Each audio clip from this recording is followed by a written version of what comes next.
तो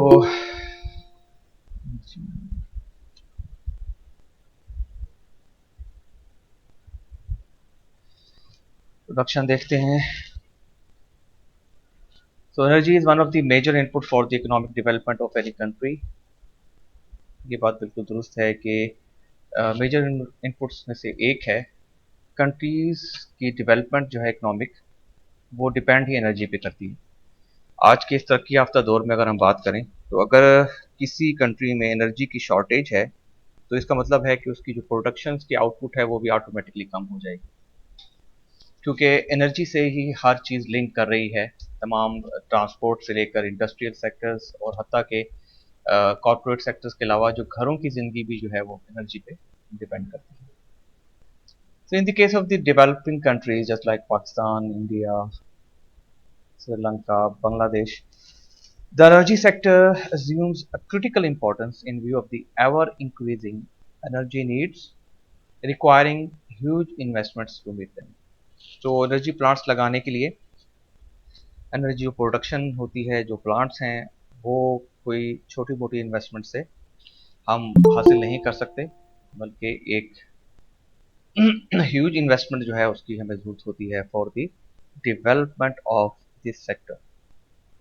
energy markets क्या हैं, इनकी बात करते हैं। तो energy markets are those commodity markets that deal specifically with the trade and supply of energy, जो कि स्टार्ट होता है फ्रॉम द सप्लाई या फ्रॉम द प्रोडक्शन, फिर ट्रांसमिशन से होती हुई डिस्ट्रीब्यूशन, और फिर trading towards the consumers and the final जो घर इंडस्ट्रियल सेक्टर या उसके अलावा जो होम सेक्टर है, वहाँ तक एनर्जी मार्केट्स जो हैं वो उसकी सप्लाई और ट्रेडिंग इसमें आ जाती है।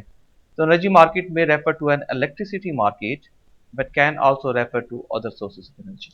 इसको हम इलेक्ट्रिसिटी मार्केट भी कह सकते हैं, क्योंकि एनर्जी में मोस्टली करंटली जो हम देख रहे हैं वो इलेक्ट्रिसिटी का ही मेजर शेयर है, और जिसकी वजह से हमारी इकोनॉमी जो है वो रन करती है। Typically, energy development is the result of a government creating an energy policy. Yes, this is an important point कि जो एनर्जी की डेवलपमेंट है वो बिल्कुल वो गवर्नमेंट की जो एक पॉलिसी है उसकी क्रिएशन का नतीजा है। तो हम देख रहे थे कि लास्ट मुशर्रफ साहब के दौर में ये क्राइसिस बहुत ज़्यादा बढ़ गया था 2005-6 में, और ये जो क्राइसिस था ये इतना ज़्यादा था कि उन दिनों में मैं कराची में था, तो तकरीबन डेली की 8 से 10 घंटे की लोड शेडिंग होती थी इन दी मेन सिटी सेंटर। और फिर ये इसके कुछ अरसे बाद जो है वो गवर्नमेंट की पॉलिसीज़ कुछ बेहतर होना शुरू हुई, और 2013 के बाद से और बेहतर होना शुरू हुई। तो ये पॉलिसीज़ बेहतर होने से डेवलपमेंट में भी बेहतरी आई एनर्जी की, और आज हम देखते हैं कि करंट जो सिनेरियो है उसमें जो एनर्जी है वो बेशक कॉस्टली तो होती जा रही है, that one is a different factor, but जो इम्पोर्टेंट चीज़ है कि एनर्जी अवेलेबल है। That encourages the development of energy industry in a competitive manner. Energy markets have been liberalized in some countries। इसको ओपन कर दिया गया है, मार्केट को लिबरल है, आज़ाद है। They are regulated by national and international authorities to protect consumer rights। कुछ countries में इसको लोकली भी जो कंज्यूमर राइट्स हैं उनके हवाले से प्रोटेक्ट किया जा सकता है, और इंटरनेशनल अथॉरिटीज़ भी जो हैं वो कंज्यूमर राइट्स को प्रोटेक्ट कर सकती हैं। इन दी सेंस ऑफ पाकिस्तान अगर मैं बात करूं, तो मुझे शायद ये बात करते हुए बड़ी अजीब लगेगा कि इंटरनेशनल अथॉरिटीज़ हमें रूल कर रही हैं in the terms of energy markets, just like IMF, और हमें वो कह रहा है कि आप कंज्यूमर राइट्स उल्टा जो है वो हमारे सलब किए जा रहे हैं। ठीक है, क्योंकि उनको रेगुलेट करने की इजाज़त दी गई है, उन्होंने हमें इस शर्त पे लोन दिया है कि वो हमसे ये इस बात की तवक्को करेंगे कि वो एनर्जी की प्राइसेस जो हैं, जो टैरिफ हैं, उनको इंक्रीज़ करेंगे वक्त भाई वक्त। और आजकल हम जो न्यूज़ सुन रहे हैं कि फर्दर जो है वो अगले 6 महीने से 1 साल में जो प्राइसेस हैं वो बहुत ज़्यादा इंक्रीज़ होंगी। तो हम ये देख रहे हैं कि इंटरनेशनल अथॉरिटीज़ का भी रेगुलेशन जो है वो नज़र आ रही है हमारी इस कंट्री में। ठीक है, तो इसका मतलब ये है कि लोकल और इंटरनेशनल दोनों अथॉरिटीज़ इसके रेगुलेशन में शामिल हो सकती हैं for the liberalization of the energy market या for the freedom of the energy market। Energy prices can be extremely volatile। yes, ये बात यहीं अब हो चुकी है, दोबारा भी हम कर रहे हैं कि वो किस किस वजह से है। Due to the fact that energy is possibly the most strategic and political product in the world। हाँ बिल्कुल, अब ये पॉलिटिकल स्ट्रेटजी इसलिए है कि हम देख रहे हैं कि 2000 से लेकर सन 2000 से लेकर तकरीबन 2015-16 तक जंगें जो हुई हैं, उसका जो मोस्टली किरदार है वो पॉलिटिकल प्रोडक्ट है, ठीक है। और वो क्यों है कि इराक में, अफगानिस्तान में, और इसके अलावा जो कुछ से पहले कुवैत में जंग हुई, ठीक है, और सऊदी अरब में जो अमेरिकन फोर्सेस आज भी मौजूद हैं, तो हमें नजर आ रहा है कि वो सारी बात एनर्जी की है। फॉसिल फ्यूल्स है ना, फॉसिल फ्यूल्स निकालेंगे तो उस एनर्जी जो है वो प्रोड्यूस करेंगे। तो मतलब कहने का ये हुआ, तो ये चीज़ वेरी इंपॉर्टेंट पॉइंट कि ये बड़ी पॉलिटिकल प्रोडक्ट है दुनिया की, और इसके लिए जो है वो जंगे भी करते हैं दूसरे कंट्रीज पर हमले करके, और हम देखते रहे हैं कि बहुत ज़्यादा नुकसान जो है वो ह्यूमैनिटी का किया जाता है। The price of energy effects not only industries but Nations. Yes, this is a very important point कि जो एनर्जी है, प्राइस है, वो बहुत इफेक्ट करती है खाली इंडस्ट्रीज को नहीं, क्योंकि इंडस्ट्रीज की वजह से, तो इंडस्ट्रीज को इफेक्ट करेगी, लेकिन इंडस्ट्रीज क्या करेगी कि उसकी वजह से अपनी प्राइस जो होगी प्रोडक्ट की, प्रोडक्शन की, वो बढ़ा देगी, ठीक है। अच्छा, वो बढ़ाने से, लेकिन उसका जो मोस्टली जो नेगेटिव इम्पैक्ट आएगा वो नेशंस पर आएगा, कि नेशंस जो है वो सफर करेंगी as well. Many countries across the globe aim to fully integrate national energy markets to give consumers and businesses more and better product and services. अच्छा, जो दुनिया में हम देखते हैं ग्लोब में कि वो किस तरीके से एनर्जी मार्केट्स को इंटीग्रेट करते हैं नेशनली, कि इस तरीके से उसको पॉलिसीज को डेवलप करते हैं कि वो जो कंज्यूमर्स और बिजनेसेस हैं उनको ज़्यादा से ज़्यादा सर्विसेज प्रोडक्ट के हवाले से प्रोवाइड की जाए। और हाँ, किसके साथ कंपटीशन जो है वो ज़्यादा होगा, और सिक्योर सप्लाईज होंगी, ठीक है। जैसे लोड शेडिंग नहीं होगी, गैस की सप्लाईज या ऑयल की सप्लाईज में शॉर्टेजेस नहीं होंगी, स्पिल्स नहीं होंगे ऑयल्स की, और इस तरह की जब चीज़ें होंगी तो कंपटीशन भी बढ़ेगा, और सिक्योर सप्लाईज के साथ साथ तो कंज्यूमर्स को और बिजनेसेस को बेहतर अंदाज से, ठीक है, प्रोडक्ट की सप्लाई और प्रोडक्ट कर सकते हैं। जो लोग बाहर की दुनिया में रहकर आए हैं वो देख सकते हैं या समझ सकते हैं इन बातों को, कि किस तरीके से जो सप्लाई है वो 24/7 अवेलेबल होती है। जस्ट आपको कार्ड्स जो हैं वो ईच एंड एवरी जो एनर्जी की क्वांटिटी है वो परचेज करनी पड़ती है, जस्ट लाइक गैस है, या इसके अलावा घर के अंदर वाटर भी। और ये सारे प्रीपेड मीटर्स अवेलेबल होते हैं, और वो जस्ट आपने वहाँ पर उनके ऑफिस जाना है और परचेज करनी है, घर में आके लगाना है, और ऑटोमेटिकली वो अवेलेबल हो जाएगी, क्योंकि उसकी जो सर्विसेज हैं प्रोडक्ट की वो बहुत अच्छे अंदाज में अवेलेबल है। So there are several organizations active in energy market. Energy follows a whole chain before delivered to any customer, that is from the production of electricity. ये हमें अंदाजा है कि बड़ा बेसिक सा कंसेप्ट है जो पावर डिस्ट्रीब्यूशन का है, जो कि from the production towards transmission line से होती हुई डिस्ट्रीब्यूशन में आ जाती हैं, वहाँ से फिर थ्रू सम रेगुलेटर्स या सम जो कंपनीज हैं लोकल हमारे इलाके के हिसाब से, जैसे पंजाब की डिफरेंट हैं और कराची से इनकी डिफरेंट हैं, तो वो होते हुए थ्रू कंज्यूमर तक पहुंच जाती हैं, या डायरेक्टली इंडस्ट्रीज को भी दे दी जाती हैं।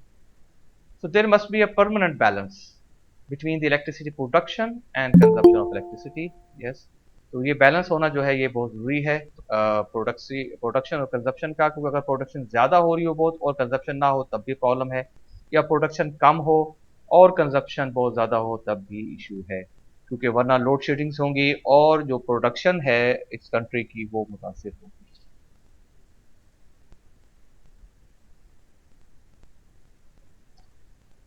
तो ट्रांसमिशन सिस्टम्स जो हैं वो ऑपरेट्स करते हैं किस तरीके से कि वो ट्रांसमिट करते हैं energy through the distribution network. तो जस्ट लाइक एनर्जी जनरेट हो रही है, या तो डायरेक्टली जो है वो एनर्जी होलसेल मार्केट को दे दी जाती है, लेकिन हमारे पाकिस्तान में नॉर्मली क्या है कि ट्रांसमिशन ग्रिड के थ्रू ये ट्रांसमिशन की जाती है एनर्जी की फ्रॉम द डिस्ट्रीब्यूशन नेटवर्क।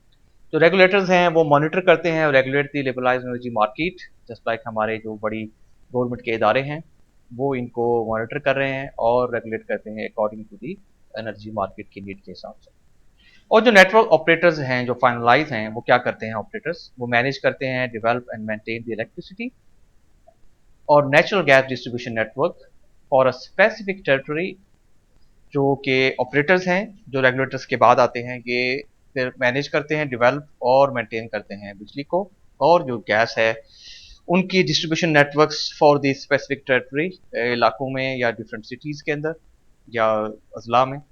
और transmit at the suppliers request the energy to the end user, और उनको ट्रांसमिट करते हैं सप्लायर्स के रिक्वेस्ट पर और energy to the end users. जो एंड यूजर्स हैं जस्ट लाइक कंज्यूमर्स हैं या जो इंडस्ट्रियल सेक्टर्स है जिनको डायरेक्टली जो है वो अवेलेबल ट्रांसमिशन ग्रिड से डिस्ट्रीब्यूशन से भी दे दी जाती है और उनको बहुत ज़्यादा स्टेप डाउन नहीं किया जाता। एक्चुअली सर एक क्वेश्चन है, जी जी। इधर सर नेटवर्क जो ऑपरेटर्स हैं ये प्राइवेट भी हो सकते हैं?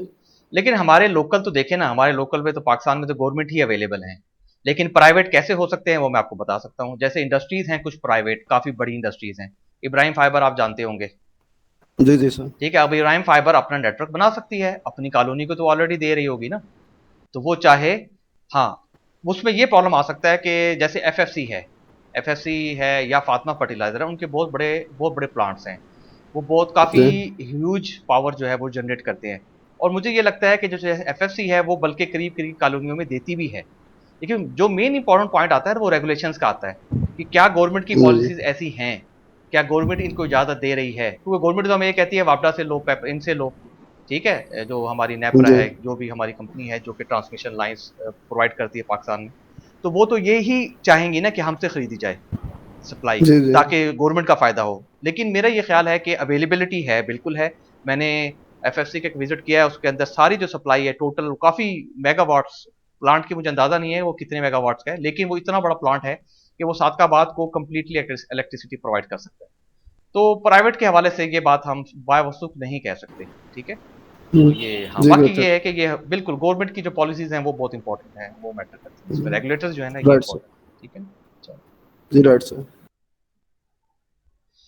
अच्छा, वर्ल्ड एनर्जी, जो एनर्जी सोर्सेज हैं उनकी क्लासिफिकेशन क्या है, ये बहुत जानना ज़रूरी है, क्योंकि जो सोर्सेज तो हमें आप लोगों ने बहुत पढ़ लिए हैं, लाजमी बात है। लास्ट जो कोर्स आप लोगों ने पढ़ा है उसमें कोर्स सोर्सेज सारे पढ़े हैं, लेकिन क्लासिफिकेशन क्या है ये ज़रा बताना ज़रूरी है कि क्लासिफिकेशंस के हवाले से जो मेन इंपॉर्टेंट चीज़ें हैं वो क्या हैं। तो ग्लोबल एनर्जी सोर्सेज हैं, उनको क्लासिफाइड हम कर सकते हैं number of ways based on the nature of their transaction. Transaction का मतलब ये होगा कि वो किस मतलब मैनर्स में उनको हम इस्तेमाल कर रहे हैं। क्या उनसे हम कुछ अर्न भी कर रहे हैं या अर्न नहीं कर रहे हैं, या वो नेचर में मौजूद हैं, या वो नेचर से बनाई जा रही हैं, या वो रिन्यूएबल है या नॉन रिन्यूएबल है। तो ये सारी चीज़ें आ जाती हैं क्लासिफिकेशन ऑफ द एनर्जी। तो सबसे पहले हम बात कर लेते हैं प्राइमरी एंड सेकेंडरी एनर्जी की, कि ये जो एनर्जी हैं ये दोनों एनर्जीज किन चीज़ों पर मुश्तमिल हैं। तो प्राइमरी एनर्जी की अगर हम बात करें तो प्राइमरी से हमें अंदाजा हो रहा है इसके वर्ड से कि ये जो एनर्जी है कि ये नेचर में कहीं मौजूद है, ठीक है, प्राइमरी है, कुदरत ने रखी हुई है, इसको बनाने में किसी इंसानियत का या किसी ह्यूमैनिटी का कोई अमल दखल नहीं है।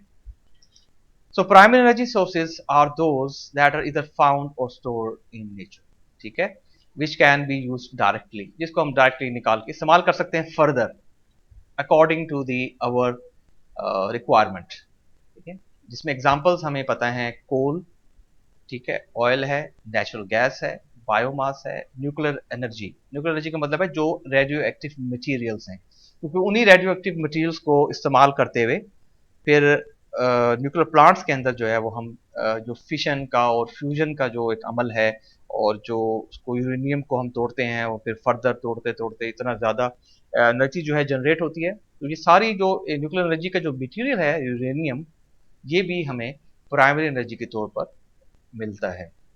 Thermal energy stored in the earth interior, जो हम थर्मल पावर प्लांट यूज करते हैं उससे जो एनर्जी एक्सट्रैक्ट होती है, वो एनर्जी भी जो अर्थ इंटीरियर है उसको भी हम प्राइमरी एनर्जी तस्वर कर रहे हैं। And potential energy due to the earth gravity, और जो अर्थ ग्रेविटी की वजह से जो पोटेंशियल एनर्जी है जिसकी वजह से हम बाद में जो ओशन से जो बिजली बनाते हैं, या जो हमारे पास टाइडल के जो सेटअप्स हैं वेव्स के या ओशंस के, वो सारे के सारे प्राइमरी एनर्जी में आ जाते हैं। And how about the secondary energy? So secondary energy sources are those that are produced from the primary energy for use. Primary energy से जो कन्वर्ट करते हैं यूज के लिए, ठीक है। एक तो ये है कि शायद हम प्राइमरी एनर्जी को भी डायरेक्टली यूज कर सकें, लेकिन मोस्टली पॉसिबल नहीं है। शायद बायोमास वगैरह को भी यूज कर सकते हैं, गैस को भी हम कन्वर्ट करते हैं, ऑयल को भी, क्योंकि क्रूड ऑयल होता है, कोल को भी हम ठीक है, एक्सट्रैक्ट करते हैं, तो ये सारी चीज़ें पहले इनको हम प्राइमरी एनर्जी को कन्वर्ट करते हैं in the form of usable energy through some methods, materials or these kind of things. तो एग्जांपल्स में क्या है सेकेंडरी एनर्जी में कि just like electricity obtain from the water, जो कि potential energy, electricity obtain from coal, petroleum, steam energy use for water and chemicals, fuel cells वगैरह। तो ये सारी चीजें आ जाती हैं सेकेंडरी एनर्जी में। तो ये हम देख सकते हैं एक हमें यहाँ नजर आ रहा है कि किस तरीके से जो प्राइमरी एनर्जी है वो उसकी ट्रांसफॉर्मेशन हो सकती है थ्रू दी सेकेंडरी एनर्जी। तो प्राइमरी एनर्जी के अंदर अगर हम देखें तो जैसे बात हुई अभी कि क्रूड ऑयल है, कोल है जो हार्ड है, गैस के लिक्विड्स हैं, नेचुरल गैस है, न्यूक्लियर एनर्जी है, वेस्ट भी हो सकता है, ठीक है, जो हमारे पास बायोमास का वेस्ट है या एग्रीकल्चरल वेस्ट है। और इसके अलावा जो हमारे पास ये जो प्राइमरी एनर्जी में wind, geothermal, biomass, hydro, wind, सारी प्राइमरी एनर्जी है जो थ्रू सम ट्रांसफॉर्मेशन, ठीक है, ट्रांसफॉर्मेशन के थ्रू हम इसको यूज कर सकते हैं इन सम प्रोडक्टिव सेकेंडरी एनर्जी, जो कि बायोफ्यूल्स है, इलेक्ट्रिसिटी है, पेट्रोलियम प्रोडक्ट्स है जो कि हम यूज करते हैं गाड़ियों वगैरह में, या और इसके अलावा एयरक्राफ्ट या जितनी भी हमारी जो ट्रांसपोर्ट सिस्टम्स हैं, और ये सारी की सारी इस्तेमाल होती हैं टू कंजप्शन या टू दी एंड यूजर्स। अच्छा, ये देख सकते हैं कि हम इनको डायरेक्टली भी इस्तेमाल कर सकते हैं, ठीक है, अगर हमें ये लगता है कि इनमें से कुछ ऐसी प्रोडक्ट है जो डायरेक्टली हमारी सेकेंडरी एनर्जी के तौर पे इस्तेमाल हो सकती है, लेकिन कन्वर्जन ट्रांसफॉर्मेशन जो है वो प्रोसेस ज़्यादा ज़रूरी है, ठीक है, और उसकी वजह से फिर हमें जो प्योर एनर्जी है वो हमें मिल सकती है। जस्ट लाइक अगर हम यहाँ देखें, हमें हर चीज़ नज़र आ रही है। जो कोल है, कोल की सबसे पहले एक्सट्रैक्शन होती है ओपन और डीप माइंस के थ्रू, फिर क्या प्रोसेसिंग है थ्रू सम प्रिपरेशन, प्यूरिफिकेशन, फिर वहां से हमें कोल जो है वो मिल सकता है। हाँ, अगर हम इसको डायरेक्टली सेकेंडरी एनर्जी में कन्वर्ट करना चाह रहे हैं कोल को, जैसे कि यहाँ पर भी हमें नजर आ रहा है, उसके लिए हमें क्या करना होगा कि जैसे ही हमने इसको एक्सट्रैक्ट किया और प्रिपरेशन के थ्रू हमें आगे जाने की जरूरत नहीं है, बल्कि हम क्या करें, इसको डायरेक्ट ही पावर स्टेशन की तरफ ले जाए और वहां से हम इलेक्ट्रिसिटी जनरेट कर सकते हैं, ठीक है। तो दोनों मेथड्स मौजूद हैं प्राइमरी टू सेकेंडरी में कन्वर्जन का। हाइड्रो को डायरेक्टली पावर स्टेशन में यूज कर सकते हैं, जिस तरीके से माइनिंग में इनरिचमेंट करते हैं, नेचुरल गैस के अंदर हम ट्रीटमेंट करते हैं, ठीक है, फिर पावर स्टेशन में लेके जाते हैं। पेट्रोलियम के अंदर ऑयल वेल से हमें पता है एक्सट्रूड किया जाता है ऑयल, उसके बाद उसकी क्रैकिंग, रिफाइनिंग, बहुत काफी सारी चीजें हैं, वहां से फिर एलपीजी, पेट्रोल, डीजल, पेट्रोकेमिकल, और डायरेक्टली या तो हम उसको क्रैकिंग रिफाइनिंग के बाद पावर स्टेशन में यूज करके इलेक्ट्रिसिटी को जनरेट कर सकते हैं। और यहाँ से कोल के थ्रू भी हम स्टीम एनर्जी और थर्मल एनर्जी ये भी सेकेंडरी में कन्वर्ट की जा सकती है, और इसी तरीके से पेट्रोलियम के थ्रू भी ये सारा काम किया जा सकता है। तो primary and secondary energy is the basic energies जो हैं, जो कि हमें दुनिया में या नेचर में अवेलेबल हैं, जो प्राइमरी में, और उसके बाद हम according to the our usages secondary energy में कन्वर्ट करके इस्तेमाल जो है वो करते हैं।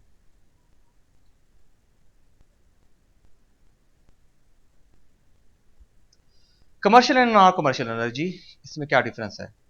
तो कमर्शियल एनर्जी की बात से हमें अंदाजा हो रहा है कि some kind of trading with some money, ठीक है। तो कमर्शियल से ये अंदाजा हो रहा है कि some kind of trading with some definite price. So energy sources available in the market for a definite price are known to be the sources of commercial energy. तो ऐसे सोर्सेज के जिनको हम किसी प्राइस के थ्रू, ठीक है, खरीदते हैं या इस्तेमाल करते हैं, उसको हम नॉर्मली कमर्शियल एनर्जी कहते हैं। So the various form of commercial energy include electricity, coal and refined petroleum products. तो ये ऐसी चीजें हैं कि जो हमें फ्री में कोई नहीं देगा, ठीक है, ना इलेक्ट्रिसिटी को हमें फ्री में देगा, क्योंकि इसके बैक एंड पे ऑलरेडी इसको जनरेट करने के लिए कुछ खर्चा आता है, और कोल भी ऐसे ही है, क्योंकि कोल को एक्सट्रैक्ट करना, फिर उसको रिफाइन करना, और इसी तरीके से जो पेट्रोलियम प्रोडक्ट्स हैं, तो ये तमाम के तमाम जो प्रोडक्ट्स हैं ये हमें विद सम पेड मनी के थ्रू हासिल करने पड़ेंगे। तो commercial energy forms the basis, हाँ, यही वो एनर्जी है, कमर्शियल ही वो एनर्जी है कि जो बेसिस बनती है industrial, agriculture, transport, commercial development in the modern world. क्योंकि इस एनर्जी को क्या करते हैं, खरीदते हैं, पेट्रोलियम प्रोडक्ट्स को, इलेक्ट्रिसिटी, कोल को, उसकी वजह से जो पहिया है एक इकोनॉमी का, इकोनॉमिकल जो डेवलपमेंट है मॉडर्न वर्ल्ड में, वो चलता है इसी एनर्जी की वजह से, ठीक है, कमर्शियल, क्योंकि आप उसको खरीद लिया। और फिर वो इंडस्ट्री में भी इस्तेमाल हो रही है, एग्रीकल्चर में और ट्रांसपोर्ट। तो in the industrialized country commercial fuels are not only significant for economic production but also for many household tasks। बिल्कुल सही बात है कि जस्ट लाइक हम घर में इलेक्ट्रिसिटी भी इस्तेमाल करते हैं और नेचुरल गैस भी इस्तेमाल करते हैं फॉर दी कंजप्शन या फॉर दी प्रोडक्ट, नहीं, for the requirement of our home. हमें घर में जो सर्दियों में खास तौर पर जैसे हमें गैस चाहिए फॉर दी हीटिंग सिस्टम, या गर्मियों में इलेक्ट्रिसिटी चाहिए फॉर दी कूलिंग सिस्टम, तो ये तमाम चीज़ें घर के लिए भी बहुत ज़्यादा इंपॉर्टेंट है कमर्शियल एनर्जी। तो नॉन कमर्शियल एनर्जी कॉमन सी बात है कि ये वो एनर्जी होगी कि जिसको हमें खरीदने की जरूरत नहीं पड़ेगी, बल्कि हम विदाउट एनी इन्वेस्टमेंट या पेड सम अमाउंट पेड हम उसको यूज कर सकेंगे। So non-commercial energy is classified as the energy sources that are not available in the commercial market for any price। तो ये वो एनर्जी होगी कि जिसको हम क्लासिफाई कर सकेंगे कि ये वो सोर्सेज हैं कि जो नॉर्मली कमर्शियल मार्केट में अवेलेबल नहीं होंगे, अवेलेबल होंगे लेकिन मार्केट में अवेलेबल नहीं होंगे किसी प्राइस पर। तो उनमें क्या क्या चीज़ें आ जाती हैं उसकी बात कर लेते हैं। तो non commercial energy sources include fuels, कौन से वाले, such as firewood, just like हमारे गांव में जो कपास कहते हैं ना, जो पंजाबी में कपास वाड़ देने, तो जो कपास जो है वो रुई जिसको कहते हैं, तो उसकी जो लकड़ियां हैं वो हम इस्तेमाल करते हैं फायरवुड्स के तौर पे। ठीक है। कैटल डंग, बिल्कुल ये बहुत ज़्यादा इस्तेमाल है इसका, जो कि इस्तेमाल किया जाता है फॉर दी फायरवुड, ये भी फायर के लिए इस्तेमाल की जाती है। एग्रीकल्चरल वेस्ट, अच्छा जितनी हमारी एग्रीकल्चर है जब वो कट जाती है या इस्तेमाल में हो जाती है, जो उसका जो वेस्ट बचता है तो उसको भी हम जला के इस्तेमाल में लेके आ सकते हैं। विच आर ट्रेडिशनली गैदर्ड, अच्छा ये बिल्कुल बड़ी इंपॉर्टेंट पॉइंट है कि उनको ट्रेडिशनली घर की औरतें या घर के लोग वो इकट्ठा करते हैं, उनको बॉट नहीं किया जाता, उनको खरीदा नहीं जाता। ठीक है, ये बड़ा इंपॉर्टेंट पॉइंट है। और वो अवेलेबल भी नहीं होते हैं ऐसे नॉर्मली मार्केट में, अगर हम कहीं जाएं गल्ला मंडी वगैरह हमें नहीं मिलेंगी वो चीज़ इस तरह की। And are used in rural households and traditional fuels specifically, जो कि हाउस होल्ड्स रूरल एरियाज में अवेलेबल हैं, जो पिंडा थावा जिसे हम बोलते हैं कि गाँव में जो हमारे कस्बे हैं वहाँ पर ये तमाम जो एनर्जी है नॉन कमर्शियल वो अवेलेबल होती है, और वो बहुत ज़्यादा इस्तेमाल में है, और वो बहुत ज़्यादा इस्तेमाल में है क्योंकि वहाँ अक्सर उन एरियाज में नेचुरल गैस तो अवेलेबल होती नहीं है, तो उसकी वजह से वो इसी नॉन कमर्शियल एनर्जी को इस्तेमाल में लेके आते हैं। तो इसका बड़ा इंपॉर्टेंट पॉइंट है कि नॉन कमर्शियल एनर्जी जो है क्या वो इस्तेमाल होगी, क्या वो एनर्जी अकाउंटिंग में आएगी, नहीं। तो इस एनर्जी को नॉर्मली जो energy accounting of the country है उसमें इसको इग्नोर कर दिया जाता है।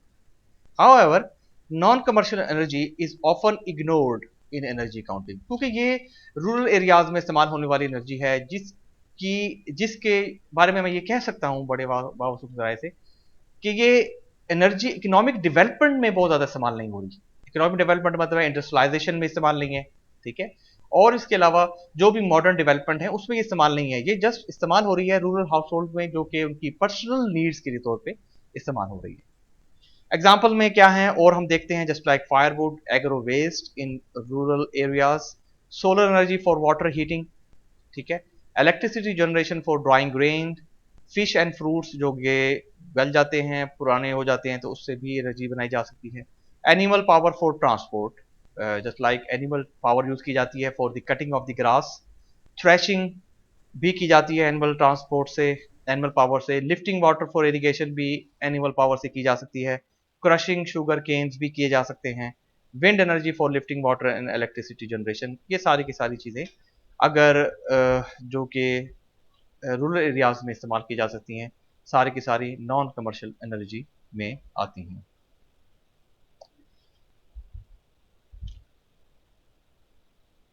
और क्लासिफिकेशन ऑफ एनर्जी में the final one is the renewable and non renewable energy. So renewable energy के बारे में आप लोग बहुत अच्छी तरीके से पढ़ के आ भी चुके हैं, जल्दी से हम इसको रीड कर लेते हैं कि जो रिन्यूएबल एनर्जी है is obtain from sources that are essentially inexhaustible. Examples जिसमें हमारे पास हैं wind power, solar power, geothermal energy, tidal power, hydro electric power, ये सारी की सारी चीज़ें जो हैं वो रिन्यूएबल एनर्जी में आ जाती हैं। और the most important feature of renewable energy is that it does not release any harmful pollutants when harnessed. ठीक है, तो ये बड़ा इंपॉर्टेंट पॉइंट है कि रिन्यूएबल एनर्जी को इसलिए रिन्यूएबल कहा जाता है कि वो कोई भी ग्रीन हाउस गैसेस जो हैं वो एमिट नहीं करती और हार्मफुल पॉल्यूटेंट्स जो हैं वो एमिट नहीं करती, तो इसलिए इनको रिन्यूएबल एनर्जी कहा जाता है। अच्छा, नॉन रिन्यूएबल एनर्जी में हमें अंदाजा है कि जो कि कन्वेंशनल फ्यूल्स हैं, हमारे पास कन्वेंशनल फॉसिल फ्यूल्स हैं, ठीक है, उनको हम नॉन रिन्यूएबल एनर्जी जो कि उनसे हम बनाते हैं उसको हम कहते हैं, जिसको हम non renewable energy resources are the conventional fossil fuels which are likely to deplete with time. और इसके बारे में ये बात जो मैंने पढ़ी है वो ये है कि आने वाले कुछ डेकेड्स में या एक दो सेंचुरीज में ये जो हमारे पास कन्वेंशनल फॉसिल फ्यूल्स हैं ये खत्म हो जाएंगे और ये डिप्लीट होते जाएंगे with respect to the time, क्योंकि जो फ्यूल है जो हमारे पास क्रूड ऑयल है उसका जो ज़ख़ीरा नॉर्मली जो मैंने पढ़ा है कि नेक्स्ट 50 to 60 ईयर्स में काफ़ी हद तक ख़त्म हो जाएंगे। कोल के बारे में ये कहा जा रहा है कि नेक्स्ट 100 to 200 ईयर्स में ये डिप्लीट हो जाएंगे। ठीक है, तो ऐसी एनर्जी जो कि कन्वेंशनल फॉसिल फ्यूल से बनाई जाए उनको हम कहेंगे non renewable, just like coal, oil, gas, nuclear, और ये तमाम के तमाम energy that will be classified as the renewable energy. Okay, let's move to the next slide. अब हम कुछ सिनेरियो देखते हैं कि प्राइमरी एनर्जी सोर्सेज का जो सिनेरियो इन द वर्ल्ड में क्या है, कि जो प्राइमरी एनर्जी सोर्सेज हमारे पास अवेलेबल हैं जिनसे हम एनर्जी जो है वो जनरेट करते हैं, जिसमें कोल है, क्रूड ऑयल है और नेचुरल गैस है। तो ये वो तीन चीज़ें हैं जिनके पावर प्लांट्स जो हैं वो दुनिया में अवेलेबल हैं। तो सबसे पहले बात करते हैं कोल की। कोल है क्या उसके बारे में बात करते हैं, उसके बाद कोल जो है वो उसकी रिजर्वायर्स जो हैं वो वर्ल्ड में कितने हैं। So coal is a combustible black or brownish black sedimentary rock with a high amount of carbon and hydrocarbons. तो कोल जो है वो कंबस्टेबल है क्योंकि हम इससे जला के इससे एनर्जी भी हासिल करते हैं। ये ब्लैक सेडिमेंट्री रॉक है, एक किस्म का पत्थरों की तरह का, और ये कार्बन और hydrocarbons, coal is pure carbon जिससे हम बचपन से पढ़ते भी आ रहे हैं, खासतौर पर मैट्रिक की जब क्लास में पढ़ते थे कि कार्बन से इसकी कंपोजिशन ज़्यादा होती है और हाइड्रोकार्बन भी इसमें available. Coal is classified as a non-renewable energy source because it takes millions years to form. अच्छा, इसको क्योंकि ये ज़मीन से एक्सट्रैक्ट किया जाता है और इसको बनाने में बनने में क्योंकि नेचुरली एक प्रोसेस है कुदरत की तरफ से, तो मिलियंस ऑफ ईयर्स हम सुनते हैं कि ये इसको बनने में लगते हैं ज़मीन की गर्मी की वजह से और डिफरेंट जो प्लांट्स हैं उनके स्टोर होने की वजह से। So coal contains the energy stored by plants that lived hundreds of millions of years ago in swampy forest.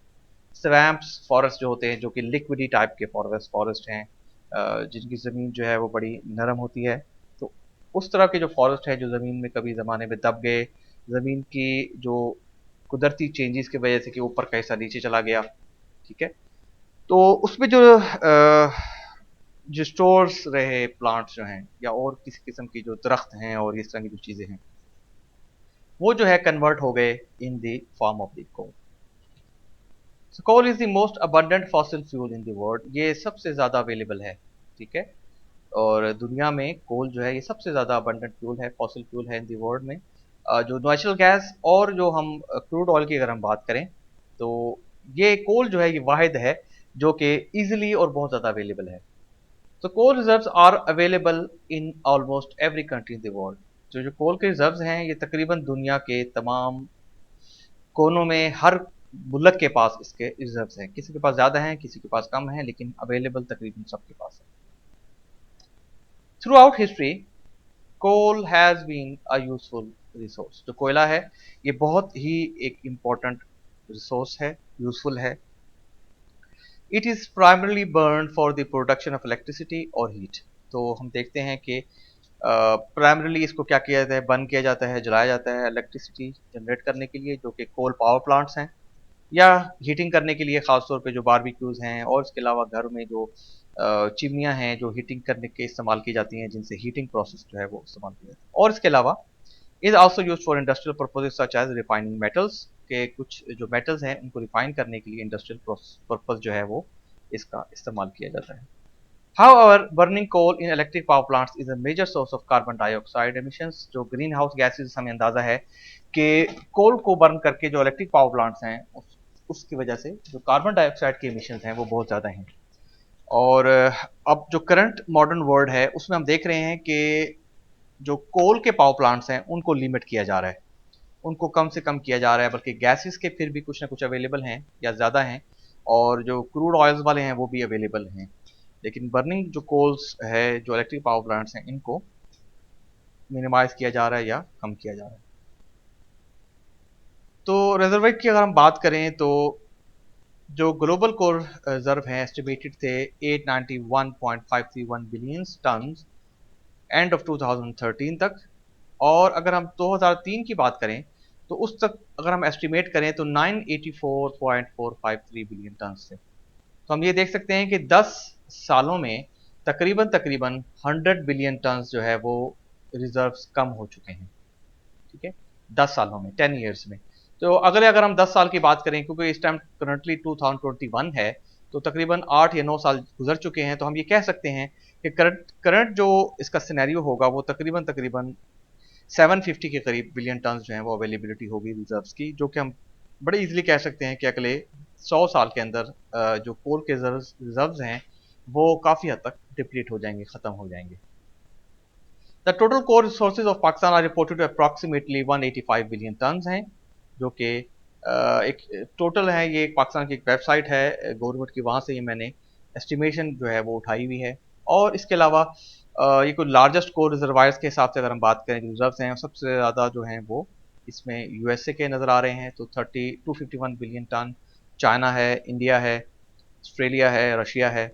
ठीक है, और कोर प्रोडक्शन बाय कंट्रीज भी डिफरेंट अवेलेबल हैं यहाँ पर। चाइना जो है वो सबसे ज़्यादा इस टाइम करंटली प्रोड्यूस कर रहा है, और यहाँ पर अगर हम देखें 2024 में भी ये सबसे ज़्यादा प्रोड्यूस करेगा। और कंजप्शन के हवाले से अगर हम बात करें तो रेस्ट ऑफ द वर्ल्ड जो है वो तकरीबन इतनी एरिया जो है वो कर रहा है। और यूनाइटेड स्टेट्स और चाइना, ये देखा जाए तो ये दो ऐसे कंट्रीज हैं जो कि बहुत ज़्यादा कोल को कंजप्शन को इस्तेमाल कर रहे हैं। ये क्वाड्रिलेटरल बीटीयू में है। और 2030 के अंदर अगर हम देखें तो चाइना जो है वो पीक पे होगा, चाइना पीक पे होगा और कंजप्शन के हिसाब से, और सेकंड पे होगा यूनाइटेड स्टेट्स, और बाकी जो बचते हैं वो रेस्ट ऑफ द वर्ल्ड होगा। सेकंड बात कर लेते हैं क्रूड ऑयल की। So crude oil is a naturally occurring flammable liquid consisting of a complex mixture of hydrocarbons of various molecular weights and other liquid organic compounds, जो कि extract किए जाते हैं through some wells, oil wells. और ये flammable liquid है, ये बहुत ज़्यादा, और क्योंकि इस पे आग जो है वो जल्दी पकड़ लेती है। कम्प्लेक्स मिक्सचर ऑफ हाइड्रोकार्बन्स हैं, कुछ डिफरेंट केमिकल रिएक्शंस के, मॉलिक्यूलर वेट्स के, और जो लिक्विड ऑर्गेनिक कंपाउंड्स हैं। केमिस्ट्री के अंदर ये बहुत ज़्यादा इस्तेमाल होने वाला वर्ड है, ऑर्गेनिक और इनऑर्गेनिक कंपाउंड्स। तो लिक्विड ऑर्गेनिक जो कंपाउंड्स हैं उनसे ये जो क्रूड ऑयल है ये नेचुरली जो है वो अवेलेबल होता है, are found on geologic formations beneath the earth surface, जो कि अर्थ की ज़मीन की सरफेस में अंडरग्राउंड मौजूद होता है। Crude oil is recovered mostly through oil drilling, oil drilling के थ्रू जो है वो क्रूड ऑयल रिकवर्ड किया जाता है। और क्रूड ऑयल इज रिफाइंड, उसके बाद उसको थ्रू सम रिफाइनरी उनको रिफाइंड किया जाता है और सेपरेट किया जाता है, mostly most easily by boiling point into a large number of consumer products. बहुत सारी जो कंज्यूमर प्रोडक्ट्स हैं उसमें इसको कन्वर्ट कर लिया जाता है, जस्ट लाइक पेट्रोल, गैसोलीन जो कि पेट्रोल की फॉर्म में मौजूद है, kerosene to asphalt, chemical reagents, plastic, pharmaceuticals, तमाम चीज़ें ये क्रूड ऑयल से जो हैं वो तैयार की जाती हैं इसकी एक्सट्रैक्शन के बाद। So the use of fossil fuel such as oil has a negative impact. तो फॉसिल फ्यूल का जो इम्पैक्ट है वो नेगेटिव है अर्थ बायोस्फीयर पे। तो releasing pollutants and green house gases into the air and damaging ecosystem through even some oil spills. अगर oil spills होती हैं तो उससे भी जो हमारा सिस्टम है वो डैमेज करता है। ख़ास तौर पे हमने कई दफ़ा ये देखा है कि जो समंदर के अंदर ओशंस में ये जो ऑयल टैंकर्स हैं ये जब लीक कर जाते हैं तो इससे बहुत बड़ा नुकसान होता है जो ओशन की जो मखलूक है उनको, और उसकी वजह से ये जो इकोसिस्टम है हमारा वो बड़ा डैमेज होता है, और ये दुनिया में बहुत दफ़ा हो चुका है। तो ये सारी चीज़ें जो है ये फॉसिल फ्यूल के नुकसानात में आती हैं और क्रूड ऑयल के नुकसानात में आती हैं।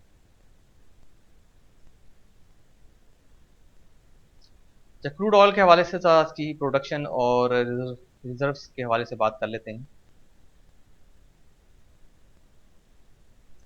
So global proven crude oil reserves was estimated to be 1687 billion barrels by the end of 2013.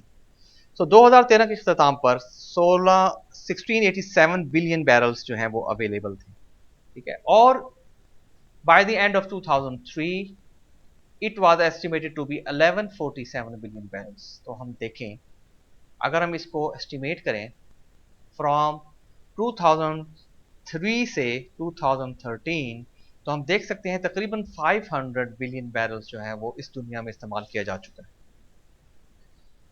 तो 500 बिलियन बैरल अगर इन 10 सालों में इस्तेमाल किया गया है तो इसके हवाले से हम ये बात कह सकते हैं कि नेक्स्ट 30 टू 40 ईयर्स में हो सकता है कि क्रूड ऑयल जो है वो तकरीबन डिप्लीट हो जाए।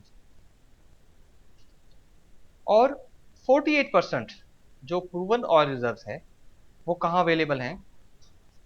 इन the middle east countries. 48% oil हैं वो हमें तकरीबन मिडिल ईस्ट कंट्रीज में अवेलेबल है, और जो बाकी 52% ऑयल है वो अवेलेबल है बाकी दुनिया के ममालिक में।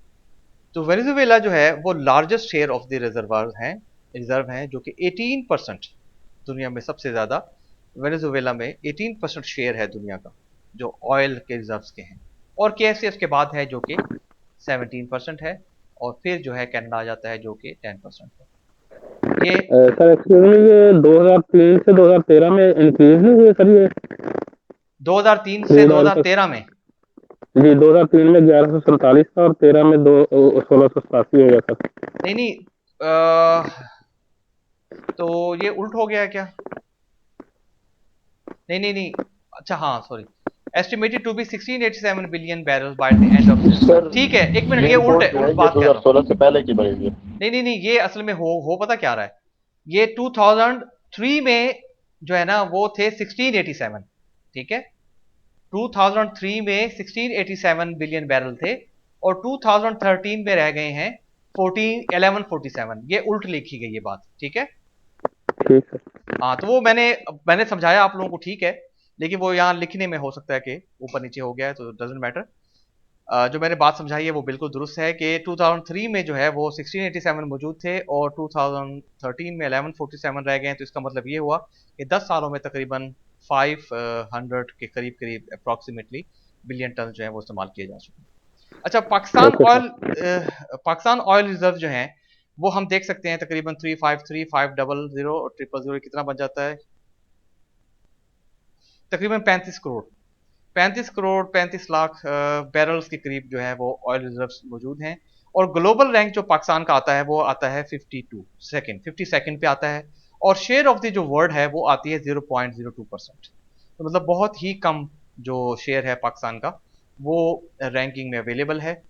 और हम देख रहे हैं कि टॉप जो 10-12 हैं उसमें भी कहीं पर भी कहीं पाकिस्तान में इसका जो पोर्शन है वो अवेलेबल नहीं है। The third one is the natural gas. So natural gas is a naturally occurring hydrocarbon gas mixture consisting primarily of methane.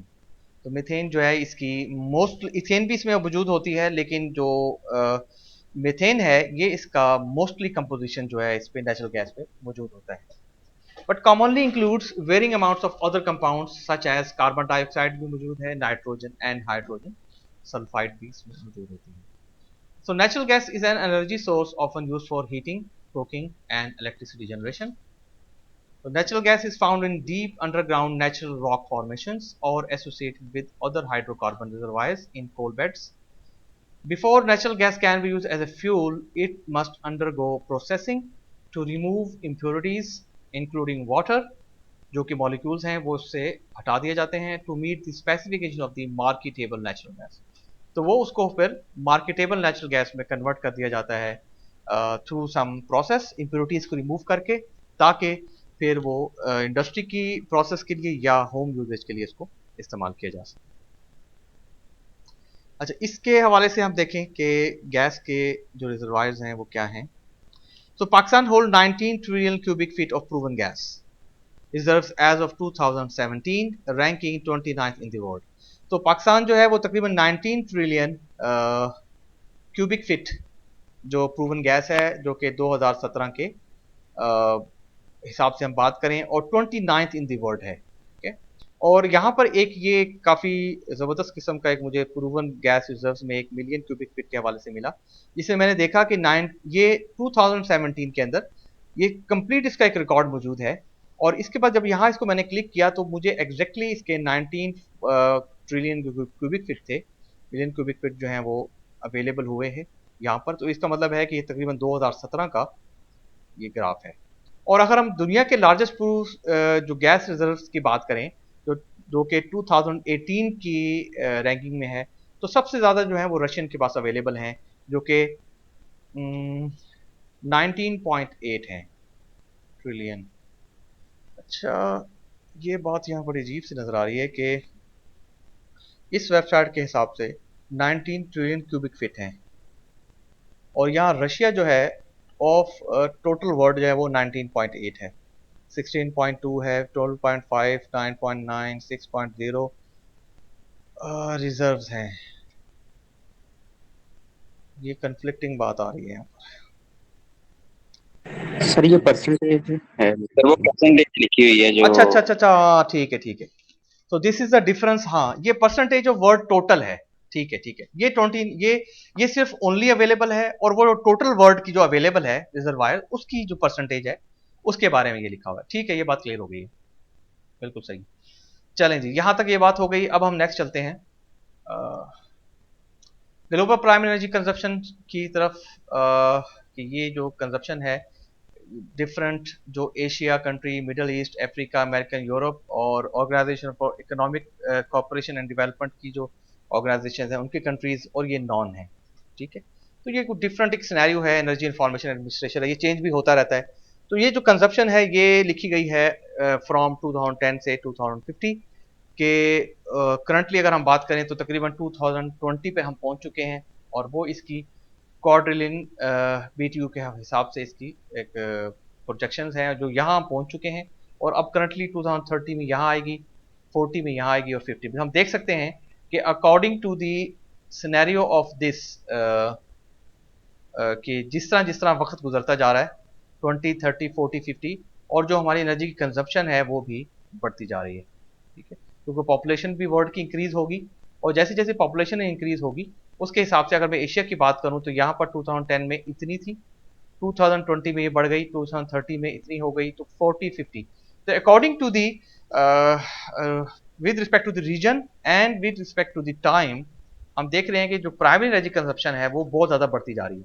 अब जितनी ज़्यादा बढ़ती जाएगी तो कॉमन सी बात है, ये वो रिसोर्सेज हैं जो कि डिप्लीट होंगे, ख़त्म होंगे। तो आने वाले 100-200 सालों में हम ये बात कर सकते हैं इजीली कि ये जो सोर्सेज हैं प्राइमरी एनर्जी सोर्सेज के, ये तकरीबन दुनिया से डिप्लीट हो जाएंगे। तो इसलिए जो रिन्यूएबल एनर्जी सोर्सेज की तरफ जो बात चल रही है वो बहुत ज़्यादा एम्फेसाइज किया जा रहा है, और ये बताया जा रहा है कि इसको कन्वर्ट किया जाए थ्रू फॉसिल फ्यूल्स से थ्रू सम क्लीन एनर्जी। तो ये जो माइनिंग के हवाले से एक स्लाइड है कि जो countries that are the biggest miners in the world, miners का मतलब ये है कि जो कि फ्यूल्स को निकालते हैं या कोल्स को, तो इसमें सबसे नंबर 1 पे जो है वो चाइना है। ठीक है, और जो कि मिलियन मेट्रिक टन्स के हिसाब से अगर हम बात करें तो 4084 के करीब आ जाता है। इसमें चाइना नंबर 1 पे है, जो इस टाइम डिगिंग या माइनिंग के हिसाब से दुनिया में नंबर 1 पे है फ्रॉम 2018। यूएस सेकंड नंबर पे है, जो कि इसका हाफ है माइनिंग में। अगर हम देखें तो यूएस चाइना से हाफ पे है। ठीक है, उसके बाद रशिया, ऑस्ट्रेलिया, इंडिया भी इसमें आ गया है, सऊदी अरब इसमें शामिल है, इंडोनेशिया और ब्राज़ील, ये जो टॉप 7-8 हैं इसके अंदर ये तमाम कंट्रीज़ हैं। और ये जो रिसोर्सेज हैं ये स्टैटिस्टिका की वेबसाइट पे अवेलेबल हैं, जो कि इसको मैंने यहाँ पर साइट भी किया हुआ है। So global energy consumption in the form of fossil fuels या non conventional energy, conventional energy और renewable energy, तो उसके हवाले से अगर हम बात करें, सो कोल का जो है वो तकरीबन 27.6 गीगाटन्स ऑफ ऑयल इक्विवेलेंट है, ऑयल 34.2 है, ये 2017 का जो फ्रैक्शन है कंजप्शन के हिसाब से। नेचुरल गैस 23.4 है, न्यूक्लियर जो है वो 4.4 है, और जो रिन्यूएबल का पोर्शन था 2017 में, वो पोर्शन है तकरीबन 10.4%। अच्छा, अब इस 10.4% को अगर हम और क्लासिफाई करें तो हम देख रहे हैं इसमें हाइड्रो इलेक्ट्रिक जो है वो 65.4% है, सोलर जो है वो 7.1% है, जो थर्मल बायोमास 9.4 और विंड जो है वो 11.8% है। तो दिस इज द जो फ्रैक्शंस या जो हमारे पास ये जो वैल्यूज अवेलेबल हैं, ये अवेलेबल हैं 2017 के। तो इसका मतलब है कि 2020 में हम ये बात कह सकते हैं कि जो रिन्यूएबल सोर्सेज हैं वो उम्मीद है कि बढ़ के 15 से 20% तक पहुंच चुके होंगे। और रिन्यूएबल जो है वो लाजमी बात है, अब उस पर बहुत ज़्यादा फोकस है, खासतौर पे पिछले 1 डेकेड से, और पिछले 3-4 सालों में भी हम देख रहे हैं currently in the form of Pakistan के सोलर जो सिस्टम्स जो हैं उसकी इंस्टॉलेशन बहुत ज़्यादा बढ़ती जा रही हैं।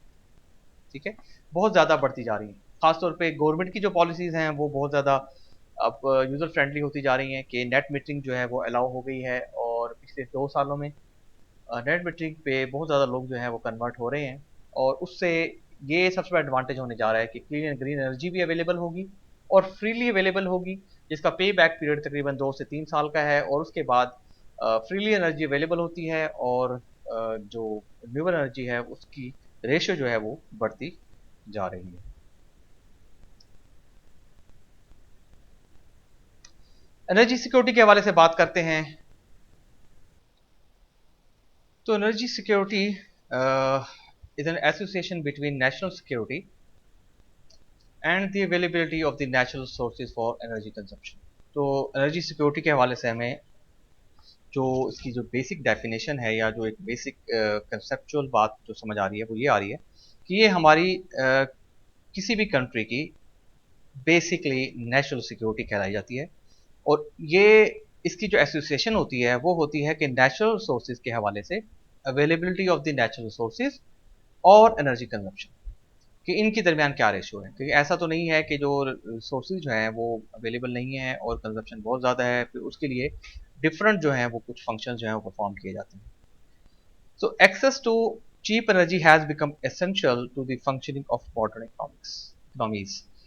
सो चीप एनर्जी का हुसूल, ये हमें अंदाज़ा है कि मॉडर्न जो दुनिया है या इकोनॉमीज़ हैं जो जिससे हमारी इकोनॉमिक्स जो है वो बेहतर हों, तो वो चीप एनर्जी की जो एक्सेस है वो ज़रूरी है, वो बहुत इंपॉर्टेंट है। Threats to energy security include the political instability of several energy producing countries. कुछ ऐसे कंट्रीज़ हैं जो कि एनर्जी प्रोड्यूस कर रहे हैं लेकिन वो पॉलिटिकली इंस्टेबल हैं। The manipulation of energy supplies, और एनर्जी सप्लाईज की मैनिपुलेशन में ये चीज़ आ जाती है। The competition over energy sources, different energy source की जो कंपटीशन है उसकी वजह से भी थ्रेट हो सकते हैं। अटैक ऑन सप्लाई इंफ्रास्ट्रक्चर, कि जो इंफ्रास्ट्रक्चर्स हैं उनकी सप्लाईज पर अटैक कर दिया जाता है, जस्ट लाइक हमारे बलूचिस्तान में जो हम कुछ अर्सा पहले तक देखते थे कि सप्लाई लाइन को उड़ा दिया गया किसी रॉकेट हमले से, गैस सप्लाई लाइन को उड़ा दिया गया। तो ये भी एनर्जी सिक्योरिटी है का इशू है जो कि नेशनल सिक्योरिटी पर थ्रेट है। एज वेल एज एक्सीडेंट्स भी किसी तरह के हो सकते हैं, जस्ट लाइक कोई रिफाइनरी में ब्लास्ट हो गया या रिफाइनरी की लाइन जो है वो डैमेज हो गई, कुछ भी एक्सीडेंट्स जो हैं वो भी इस पे एनर्जी सिक्योरिटी में आते हैं। नेचुरल डिजास्टर्स भी हो सकते हैं ज़लज़ला आने की वजह से, जो कि न्यूक्लियर पावर प्लांट्स जो हम देखते हैं कि वो अक्सर डैमेज हो जाते हैं या लीकेज आ जाती है। जापान में जब याद हो सुनामी जब आया था और उसकी वजह से भी काफ़ी ज़्यादा नुकसान हुआ था, और जो न्यूक्लियर प्लांट से वो बहुत ज़्यादा लीकेज में आई थी और वो डैमेज हुए थे। राइजिंग टेररिज्म, बिल्कुल ये बात भी बहुत इंपॉर्टेंट है कि जैसे इराक में बहुत ज़्यादा होता रहा, जब टेररिज्म चल रहा था तो बहुत ज़्यादा जो जितने भी टैंकर्स होते थे उनको लूट लिया जाता था या उनको जला दिया जाता था। And dominant countries reliance to the foreign oil supply, ये इन सब में सबसे इंपॉर्टेंट पॉइंट ये है कि जो एनर्जी की सिक्योरिटी को थ्रेट में सबसे जो मेन इंपॉर्टेंट पॉइंट वो ये है कि जो फॉरेन ऑयल सप्लाई पे रिलाई करना। ठीक है, कुछ कंट्रीज ऐसे हैं जैसे हमारा पाकिस्तान कंट्री भी ऐसा है जो कि फॉरेन ऑयल सप्लाई पे बहुत ज़्यादा रिलाई करता है। तो इसका बेसिक एम क्या हुआ? One basic aim of the energy security for a nation is to reduce its dependency on the imported energy sources for its economic growth. कि अब हम क्या कर रहे हैं पाकिस्तान में कि मोस्टली ऑयल जो है हम इंपोर्ट करते हैं और इंपोर्ट करके उसकी जो प्राइस है डॉलर्स में वो हम बाहर की दुनिया में भेजते हैं। अब वो क्या हो रहा है उससे कि हमारी जो सिक्योरिटी है एनर्जी की कि अगर जो कि हम खुद कर सकते थे अपने ऑयल से बना सकते थे वो हमारी कंप्रोमाइज हो रही है। तो क्या हो रही है कि हमें डिपेंड होना पड़ रहा है इंपोर्टेड एनर्जी सोर्सेज पे। और वो जो फॉसिल फ्यूल्स हम इंपोर्ट करते हैं इंपोर्ट करने के बाद फिर हम अपनी इकोनॉमिक ग्रोथ को बढ़ा रहे हैं। अगर वो हमारे पास खुद मौजूद होती या हमारे पास कोई अल्टरनेटिव सोर्स होते तो उससे हमें फायदा ये होना था कि हमारी डिपेंडेंसी कम हो जाती और हमारी जो इकोनॉमिक ग्रोथ है वो खुद ही अपने जो हमारे डिपेंडेंस अपने जो सोर्सेज हैं उन पर उनको इन्हिसार करती। This energy import dependence imply weakness to the external price shocks. हाँ, ये अक्सर इशू रहता है कि जो प्राइस शॉक्स हैं वो अप डाउन चलते रहते हैं। कभी ऑयल का जो बैरल है वो बहुत ज़्यादा महंगा हो गया, कभी कम हो गया। सप्लाई फ्लक्चुएशंस बहुत ज़्यादा आती रहती हैं which also threaten the energy security of the country, जो कि जो कंट्री है उसकी एनर्जी सिक्योरिटी को भी बहुत ज़्यादा कंप्रोमाइज़ करती है।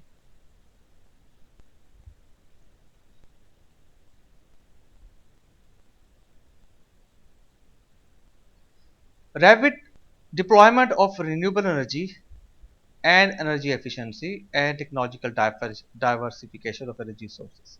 अच्छा, एनर्जी सिक्योरिटी से बचने का मतलब उसको किस तरह अपने एनर्जी को सिक्योर किया जाए, उसमें यह है कि जो रिन्यूएबल एनर्जी है उनकी डिप्लॉयमेंट ज़्यादा से ज़्यादा की जाए, एनर्जी एफिशिएंसी को इम्प्रूव किया जाए, एनर्जी एफिशिएंट डिवाइसेस जो हैं वो इस्तेमाल की जाएं। जस्ट लाइक एक कन्वेंशनल एसी एक इन्वर्टर एसी है तो उसमें जो इन्वर्टर एसी है that is energy efficient technology. और इस तरीके से डाइवर्सिफिकेशन ऑफ एनर्जी सोर्स की जो टेक्नोलॉजीज हैं उनको डाइवर्सिफाई कर दिया जाए would result in significant energy security economic benefits. उससे ये होगा कि जो एनर्जी सिक्योरिटीज हैं और बेनिफिट्स हैं इकोनॉमिक वो हमें हासिल हो पाएंगे। Greater investment in native renewable energy technologies and energy conservation is envisaged to improve energy security worldwide। तो जितना ज़्यादा हम रिन्यूएबल एनर्जी टेक्नोलॉजीज पर इन्वेस्ट करेंगे और एनर्जी कंजर्वेशन को लेके आएंगे उससे हमारी जो एनर्जी सिक्योरिटी है वर्ल्ड वाइड की वो हो पाएगी। और एनर्जी कंजर्वेशन के बारे में हम बहुत तफसील से आगे पढ़ने जाएंगे इंशाल्लाह, और इसका एक पूरा चैप्टर है और हम उसमें एनर्जी कंजर्वेशन जो है वो लाजमी पढ़ेंगे क्योंकि एनर्जी मैनेजमेंट में एनर्जी कंजर्वेशन अगर ना हो तो there is no sense of management. The deployment of renewable technologies usually increase the diversity of electric sources and through local generations contributes to the flexibility of the system and its resistance to central shocks। तो वो तमाम चीज़ें इस renewable technology के इस्तेमाल से deploy करने से आ सकती हैं कि एक तो सोर्सेज की डाइवर्सिफाइड हो जाएंगे, लोकल जनरेशन अवेलेबल होना जो शुरू हो जाएगी, सिस्टम फ्लेक्सिबल हो जाएंगे और सेंट्रल शॉक्स जो अवेलेबल जो एक्सटर्नल होते हैं जिसकी वजह से रेजिस्टेंस आती है वो सारे के सारे उससे बचत हो जाएगी। तो for those countries where growing dependence on imported gas is a significant energy security issue, वो कंट्रीज के जिनका डिपेंडेंस जो है वो इंपोर्टेड गैस पे है और उसकी वजह से वो एनर्जी सिक्योरिटी इशू काफ़ी बड़ा बना रहता है। So renewable technologies can provide alternative sources of electric power as well as displacing electricity demand. तो उससे ये होगा कि रिन्यूएबल टेक्नोलॉजी से जो इलेक्ट्रिक पावर है वो भी अवेलेबल हो सकेगी और जो इलेक्ट्रिसिटी डिमांड है उसको भी डिस्प्लेस किया जा सकेगा अकॉर्डिंग टू दी रिक्वायरमेंट जहां जहां उसकी जरूरत होगी।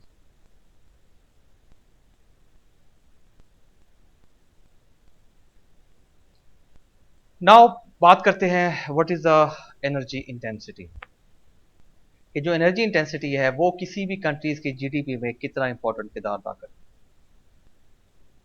तो energy intensity is a measure of the energy efficiency of a nation economy.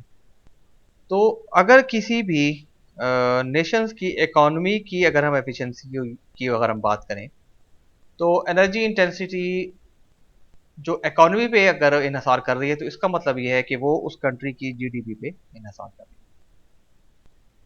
तो energy intensity is the ratio between gross inland energy consumption, इसका मतलब ये हुआ कि total energy demand of the country और region and GDP calculated for a calendar year. तो intensity की ये वो रेशियो है कि जो भी टोटल डिमांड है हमारी कंट्री की के साथ जो जीडीपी है उसको कैलकुलेट किया जाता है for a calendar year, for annual year के लिए, कि रेशो हम चेक कर लेते हैं कि जो डिमांड है एनर्जी की और जो डिमांड के साथ साथ जो के प्रोडक्ट बन रही है, मतलब कितनी एनर्जी खर्च करते हैं जिससे प्रोडक्ट बन रही है, उससे हमें अंदाजा होगा कि इस कंट्री की एनर्जी इंटेंसिटी कितनी है, क्या एनर्जी इंटेंसिटी ज़्यादा है या कम है। तो वो उसके बारे में भी एग्जाम्पल भी देखेंगे तो उससे अंदाजा हो जाएगा। इसकी अगर आप डेफिनेशन की बात करें आसान अल्फाजों में, तो वो ये बनती है कि energy intensity is defined as the amount of energy used to produce a given level of output और एक्टिविटी। ठीक है, कि अमाउंट ऑफ एनर्जी कितनी इस्तेमाल हुई कि एक प्रोडक्ट को प्रोड्यूस करने के लिए, एक लेवल की आउटपुट अचीव करने के लिए। Using less energy to produce a product और provide a service results in reduce energy intensity. अगर हम ये कह रहे हैं कि लेस एनर्जी को अगर हम इस्तेमाल कर रहे हैं कि प्रोड्यूस करने के लिए प्रोडक्ट को, तो इसका मतलब ये हुआ कि हम रिड्यूस एनर्जी इंटेंसिटी रिजल्ट्स में, सर्विस में हासिल कर रहे हैं। हाई और low energy intensities indicate a higher or lower price or cost of converting energy into GDP. Many factors influence an economy's overall energy intensity. तो बहुत सारे फैक्टर्स जो हैं वो अवेलेबल होते हैं एनर्जी इंटेंसिटी के लिए, जो कि इकोनॉमी को इन्फ्लुएंस करते हैं। A country with an advanced standard of living is more likely to have a wider prevalence of such consumer goods. अच्छा, जो कंट्री जिस पे एडवांस स्टैंडर्ड ऑफ लिविंग है, वो हम ये बात कर सकते हैं कि वो wider prevalence of such consumer goods, तो वो क्या कर सकते हैं कि वो सेम अमाउंट ऑफ एनर्जी से ज्यादा फिजिबल या ज्यादा बेनिफिट हासिल कर सकते हैं, बेशर्त ये कि उस कंट्रीज का जो स्टैंडर्ड है लिविंग का वो ज्यादा अच्छा है। और उन कंट्रीज में कि जिनमें लोअर स्टैंडर्ड ऑफ लिविंग है, उन कंट्रीज में लाजमी बात है कि वो जो प्रिविलेंस है वो वाइडर नहीं हो सकेंगी, वो कम होंगी, और उसी अमाउंट को एनर्जी खर्च करके वो कम डॉलर की या कम प्राइस की प्रोडक्ट बना सकेंगे।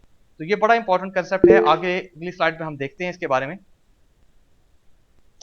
अच्छा, एनर्जी इंटेंसिटी को यहाँ बहुत अच्छे चीजों में एक्सप्लेन किया गया है कि एनर्जी इंटेंसिटी को किन किन चीजों के हिसाब से हम देख रहे हैं।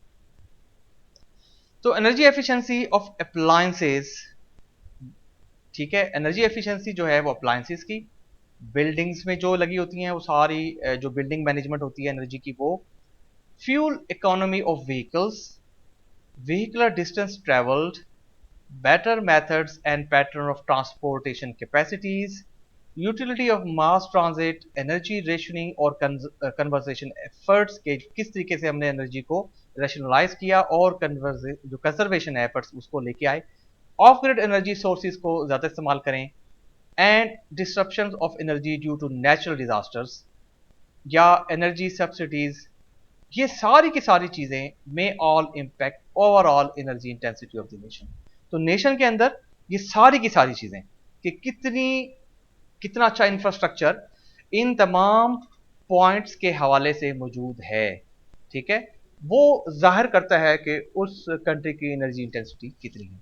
अच्छा, अब नेक्स्ट पॉइंट क्या है कि 10 कि एक नेशन, कोई भी एक कंट्री है, कोई भी एक कौम है, जो हम जिसके बारे में हम ये कह रहे हैं कि that is highly economical productive है, वो बहुत इकोनॉमिकल प्रोडक्टिव है, with mild and temperature weather, जिनका टेम्परेचर जो है वो बहुत कंफर्टेबल रहता है उस कंट्री का, बहुत ज़्यादा एक्सट्रीम नहीं है, बहुत ज़्यादा गर्मी नहीं होती।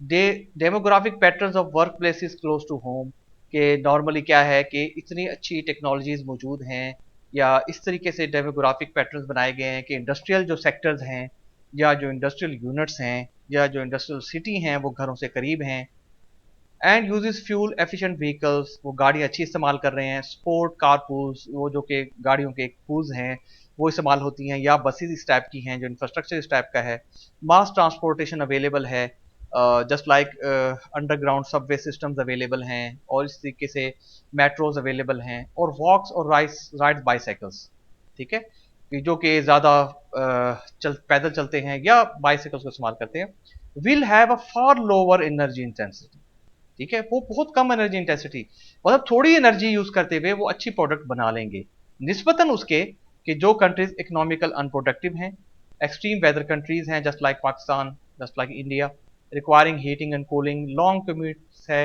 Extensive use of generally poor fuel economy vehicles हैं। हमारे पास जैसे गाड़ियां अभी भी देख लें पाकिस्तान में इलेक्ट्रिक व्हीकल्स नहीं आ सकी, या अगर हैं तो इतनी एक्सपेंसिव हैं कि उसको अपर मिडिल क्लास भी अफोर्ड नहीं कर सकती।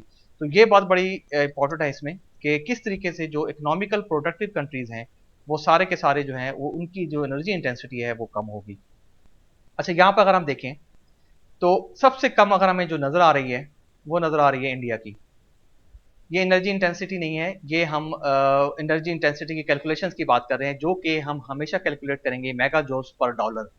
ठीक है, कि जब भी एनर्जी इंटेंसिटी की कैलकुलेशन होगी वो होगी मेगा जूल्स पर डॉलर। तो अगर हम बात करते हैं सबसे पहले ये इस नॉर्वे को देखें, तो नॉर्वे का जो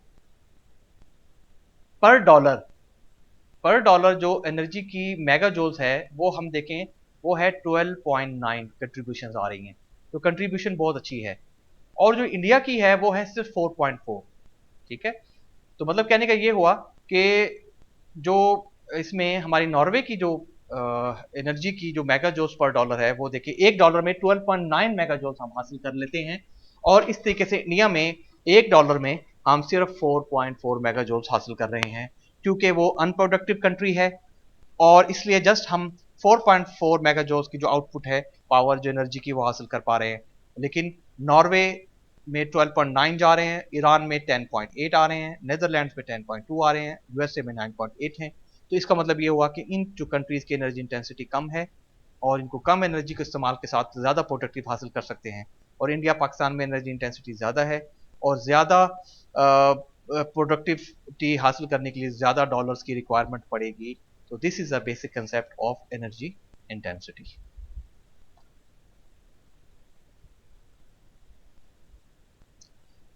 अच्छा, what is the need for energy sector reforms in developing countries? Just like in Pakistan, हमें किस तरीके से एनर्जी सेक्टर्स को रिफॉर्म्स करना पड़ेगा ऐसे कंट्रीज के हिसाब से कि ताकि जो एनर्जी है उसकी रिफॉर्म्स जो हैं वो ज़्यादा बेहतर अंदाज से हो सकें और कंट्री को हम नॉन डेवलपमेंट से निकाल कर डेवलपिंग कंट्रीज की तरफ या डेवलपमेंट की तरफ लेके आ सकें। So developing countries like Pakistan require substantial investments in their energy sectors to sustain economic growth and reduce poverty. तो पाकिस्तान जैसे कंट्रीज को इस तरीके से इन्वेस्टमेंट करनी पड़ेंगी एनर्जी सेक्टर में कि इसकी जो इकोनॉमिक ग्रोथ है वो भी सस्टेन रहे, और साथ में जब सस्टेन रहेगी तो रिड्यूस प्रॉपर्टी जो है सॉरी पॉवर्टी जो है उसको भी रिड्यूस करना है। So investment is needed to restore and construct new generation capacity. इस तरीके से इन्वेस्टमेंट की जाए कि जो ऑलरेडी लगे हुए प्रोजेक्ट्स हैं उनको रिस्टोर किया जाए या न्यू कंस्ट्रक्ट किए जाएं। कौन कौन से प्रोजेक्ट्स? जनरेशन कैपेसिटी के, एक्सपैंड ट्रांसमिशन के, इंक्लूडिंग इंटरकनेक्शन बिटवीन कंट्रीज के दरमियान अगर कोई इंटरकनेक्शन है इलेक्ट्रिसिटी का उनके दरमियान, to expand electricity distribution networks in new urban areas, ऐसे एरियाज के जहाँ पर गाँव में विलेजेस में या ऐसे एरियाज में जहाँ इलेक्ट्रिसिटी नहीं है वहाँ तक उनको डिस्ट्रीब्यूशन नेटवर्क्स को प्रोवाइड कर दिया जाए, और into rural areas where feasible. और ऐसे रूरल एरियाज में अर्बन एरियाज तो वो होंगे ना जो कि सिटीज़ हैं या कि इंडस्ट्रियल एरियाज है, और रूरल एरियाज वो होंगे जो कि गाँव होंगे और विलेजेस होंगे। तो इसमें रिफॉर्म्स करने के लिए कौन कौन से स्टेप्स जो हैं वो इनकॉर्पोरेट किए जा सकते हैं? नंबर 1 पे क्या है कि improve corporate governance and commercialisation of state owned energy companies, के जो स्टेट गवर्नेंस है जो मुल्क की गवर्नेंस है उसको इम्प्रूव किया जाए, और साथ में जो स्टेट ओन्ड एनर्जी कंपनीज हैं उनकी कमर्शलाइजेशन कर लिया जाए। अक्सर ऐसा होता है कि जब वो स्टेट ओन्ड रहती हैं तो काम नहीं कर रहे होते, जैसे गवर्नमेंट इदारों में हमें हालात नजर आ रहे हैं, कुछ इदारे ऐसे हैं कि जो ठीक तरीके से काम नहीं करते, उसको कमर्शलाइजेशन करने से उनको उनके जो बेनिफिट्स हैं वो हासिल किए जा सकते हैं। Establish competition in energy markets through market opening and gradual liberalization। तो कंपटीशन जो है वो मार्केट में पैदा किया जाना चाहिए थ्रू सम ओपन मार्केटिंग करने से, और जो लिबरलाइजेशन है आज़ादी दे दी जाए ताकि हर कोई जो पॉलिसीज़ बनाई जाएं और उसमें जो टैक्स रिबेट्स हैं वो दे दी जाएं ताकि जो कंपटीशन है वो मार्केट में अवेलेबल हो, और उससे जो है फिर जो डेवलपमेंट है वो ऑटोमेटिकली बढ़ती है।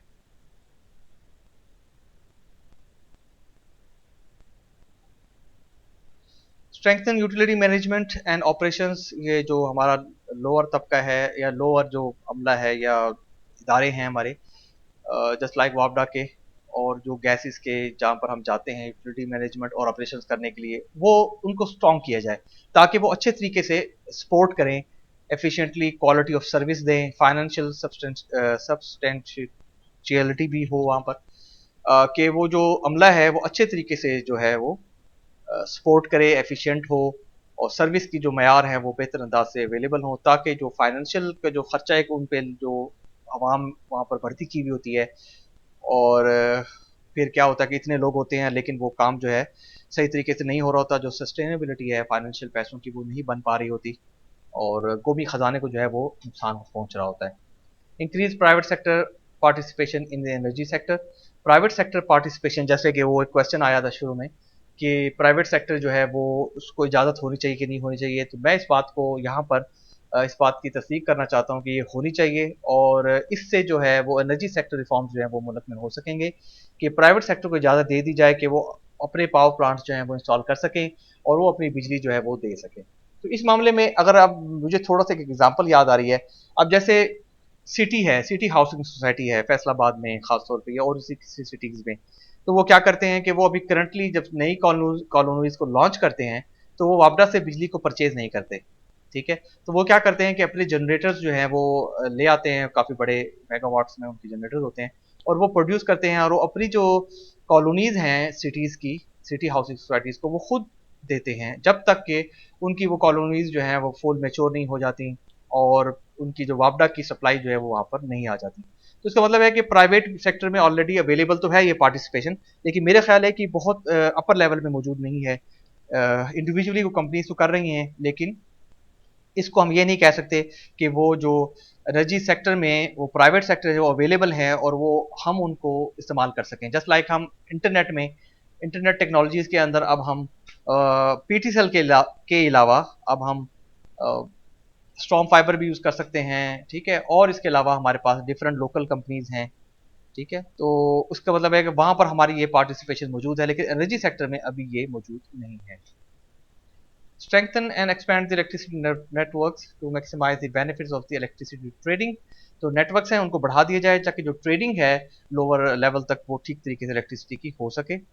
Support generation, transmission and distribution projects through it's full range of financial instruments, के जो सपोर्ट किया जाए जनरेशन, ट्रांसमिशन और डिस्ट्रीब्यूशन प्रोजेक्ट्स को सही तरीके से, जो फाइनेंशियल है उनकी इंस्ट्रूमेंट्स मतलब उनको इस्तेमाल किया जाए, फाइनेंशियल सोर्सेज को जिनमें लोन्स हैं और जो भी गारंटीज होती हैं, इक्विटी इन्वेस्टमेंट्स हैं, जो कि सही तरीके से पैसे का इस्तेमाल जो है वो किया जाए ताकि उससे जो है वो नुकसान से बचा जा सके।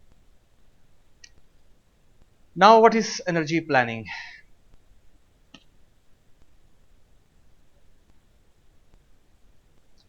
So energy planning is the process of developing long range policies to help guide the future of a local, national, regional or even the global energy system।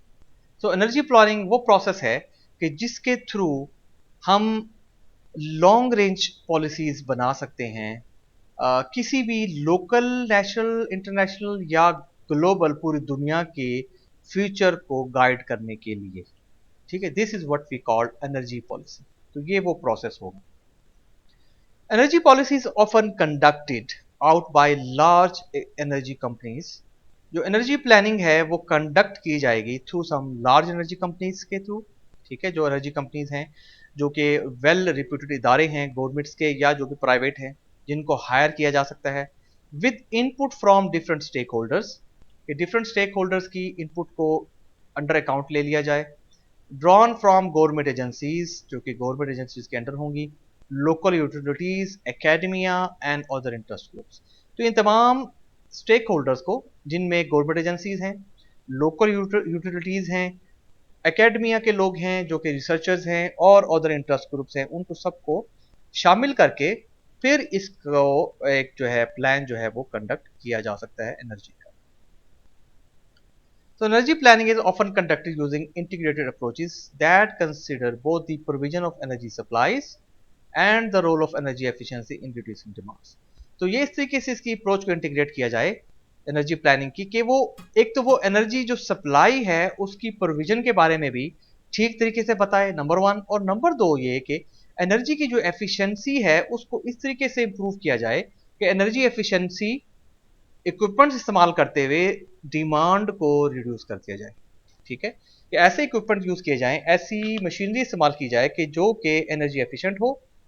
ठीक है, नंबर वन एक तो प्रोविजन ऑफ एनर्जी सप्लाई होगी, और उसके बाद energy usages with respect to the energy efficient equipments for the reduction of the demands. ठीक है, energy planning has traditionally played a strong role in setting the framework of regulations in the energy sector. तो energy planning ही वो वाहिद अमल है या वो ऐसा traditionally important role है कि जिसके थ्रू ऐसा फ्रेमवर्क बनाया जा सकता है जो रेगुलेटरी अथॉरिटीज बन सकती हैं एनर्जी सेक्टर की। जस्ट लाइक हमारे पाकिस्तान में मौजूद तो हैं, दुनिया में भी मौजूद होंगी, लेकिन वो किस लेवल पे काम कर रही हैं या कितना अच्छा काम कर रही हैं, that is a different story.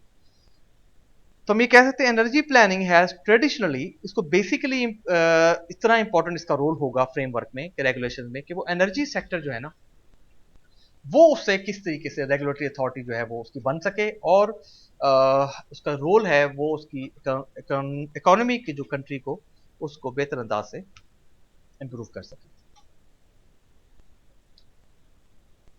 इसमें कौन कौन से स्टेप्स आ जाते हैं एनर्जी प्लानिंग में वो देखते हैं। Exploration of current energy situation, इसमें सबसे पहले ये देखा जाए कि जो करंट एनर्जी सिचुएशन है वो क्या है।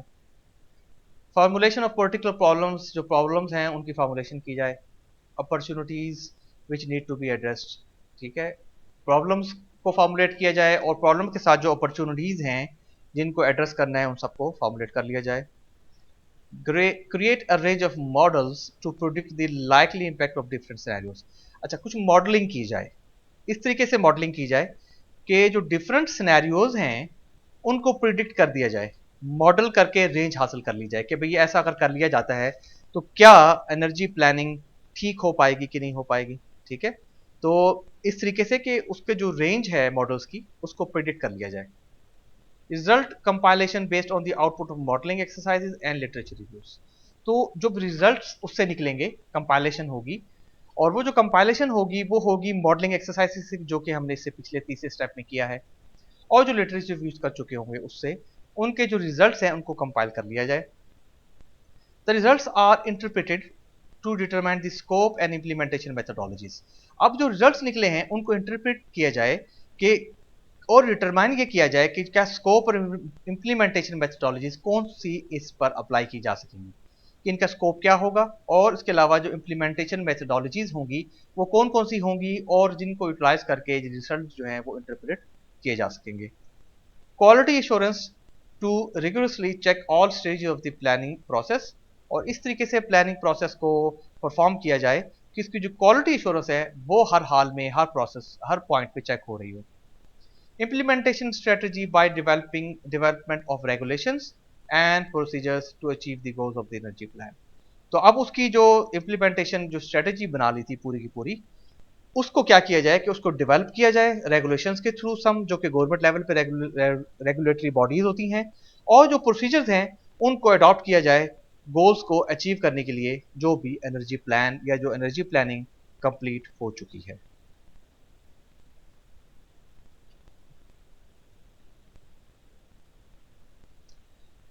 तो यहाँ हम देख लेते हैं कि किस लिहाज से जो एनर्जी हैं उनकी प्लानिंग इनपुट्स अवेलेबल होंगी, फिर जो एनर्जी रिव्यू होगी वो प्रोसेस होगा, और जो प्लानिंग आउटपुट्स अवेलेबल होंगी।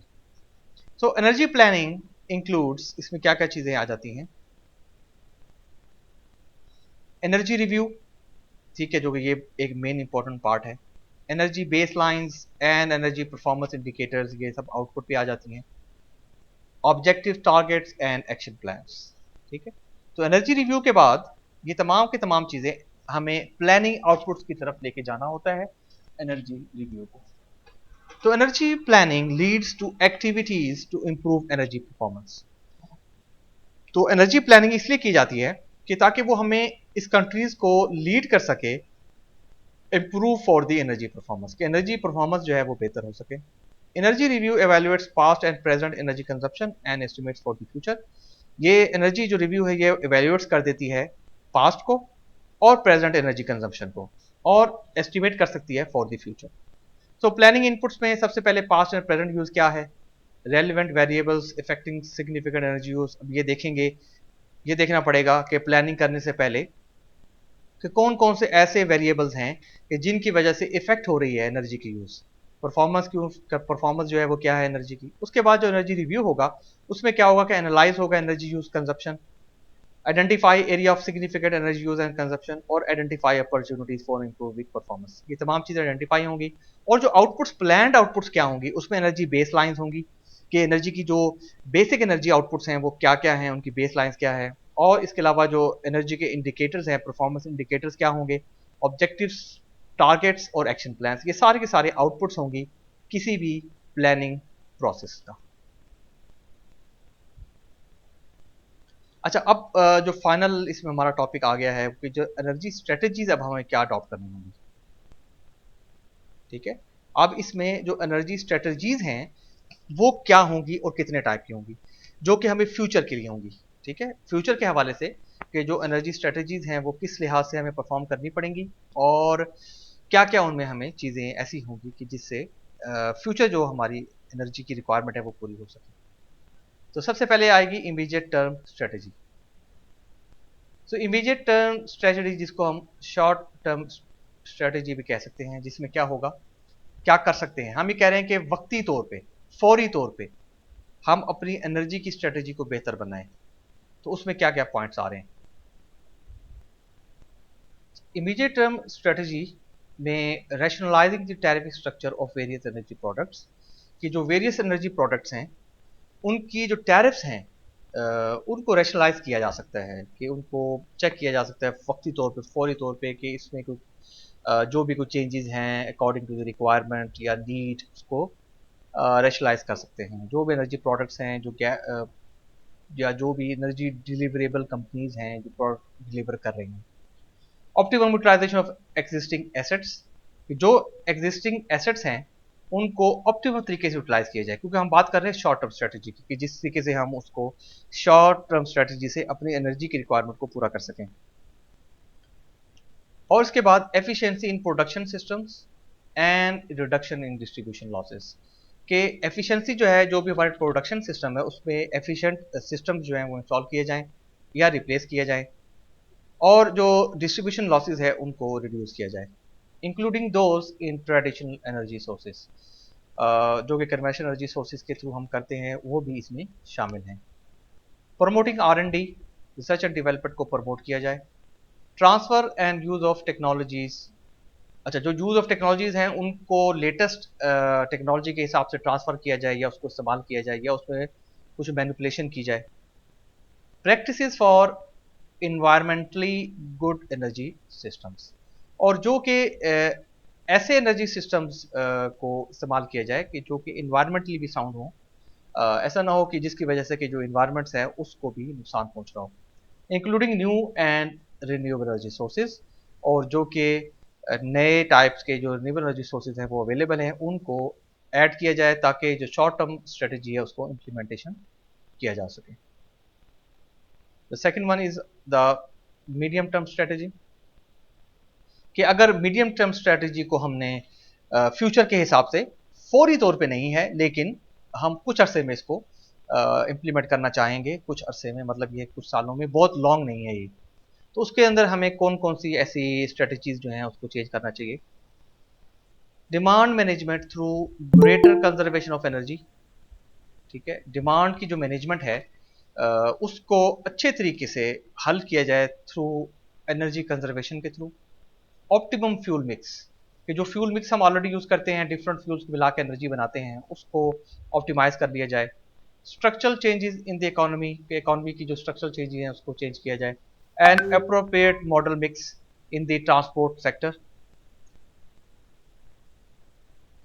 ट्रांसपोर्ट सेक्टर के अंदर जो है वो अच्छे मॉडल को जो है वो लेके आया जाए। ठीक है, greater dependence on rail, rail पे ज़्यादा जो है वो डिपेंड करना चाहिए दैन ऑन रोड, क्योंकि अगर सारे लोग गाड़ियां खरीद लेंगे, सारे लोग मोटरसाइकिल खरीदेंगे, तो रोड पे रश बहुत ज़्यादा होगा, और जब रश ज़्यादा होगा तो गाड़ियों की जो एमिशन है कार्बन डाइऑक्साइड का और कार्बन मोनोऑक्साइड नाइट्रोजन ऑक्साइड की, उसकी वजह से भी नुकसान होगा इन्वायरमेंट को भी, लोगों को भी। तो इसलिए अगर through some subway system, through some metro system अगर डिपेंडेंस कर लिया जाए रेल पे, तो वो ज़्यादा बेहतर है with respect to the some road. ठीक है, तो greater dependence on rail than on road for the movement of goods passengers, तो तमाम चीज़ों के लिए कि मूवमेंट्स ऑफ द गुड्स भी, कि जो मालगाड़ियां हैं उनको इस्तेमाल किया जाए, पैसेंजर्स के लिए भी ट्रेन चलाई जाए, and shift away from private modes to public modes. और जो प्राइवेट मोड मतलब है कि लोगों की पर्सनल गाड़ियां हैं उनको इस्तेमाल कम से कम में लेके आएँ, और जो पब्लिक मोड्स हैं, जो बसें हैं, वो अच्छी हों, और फॉर पैसेंजर ट्रांसपोर्ट, रिसाइकलिंग और एट्सेट्रा, इन तमाम चीज़ों के लिए। इस तरीके से जो एक मीडियम टर्म स्ट्रेटजी है उसमें जो डिमांड मैनेजमेंट है उसको बेहतर किया जा सकता है। सेकंड पे, there is a need to shift to less energy intensity mode of transport. ठीक है, ऐसी ट्रांसपोर्ट की तरफ ना जाएं कि जो कि एनर्जी की बहुत ज़्यादा कंजप्शन करती है, तो ऐसी जगहों पे शिफ्ट करना चाहिए, जैसे कि this would include measures to improve the transport infrastructure. तो ये ट्रांसपोर्ट इंफ्रास्ट्रक्चर को इम्प्रूव करेगा, कैसे? जैसे रोड्स को, बेटर डिज़ाइन ऑफ व्हीकल्स, जो गाड़ियां हैं उनकी बेटर डिज़ाइनिंग हो। आजकल जो है वो यूरो 5 यूरो 6 गाड़ियां जो हैं वो भी आ रही हैं, तो उनको इस्तेमाल करना चाहिए। Use of compressed natural gases CNGs को इस्तेमाल करना चाहिए। सिंथेटिक फ्यूल्स जो हैं वो इस्तेमाल करने चाहिए, सिंथेटिक ऑयल्स भी आजकल अवेलेबल हैं, etcetera etcetera. Similarly, better urban planning would also reduce the demand for energy use in the transport sector। तो सिटीज़ जो हैं उनको इस तरह ना किया जाए कि एक ही सिटी को इतना ज़्यादा बढ़ा दिया जाए, इतना ज़्यादा बड़ा कर दिया जाए कि वो कॉम्पैक्ट, या लोग जो हैं वो कॉम्पैक्ट हो जाएं।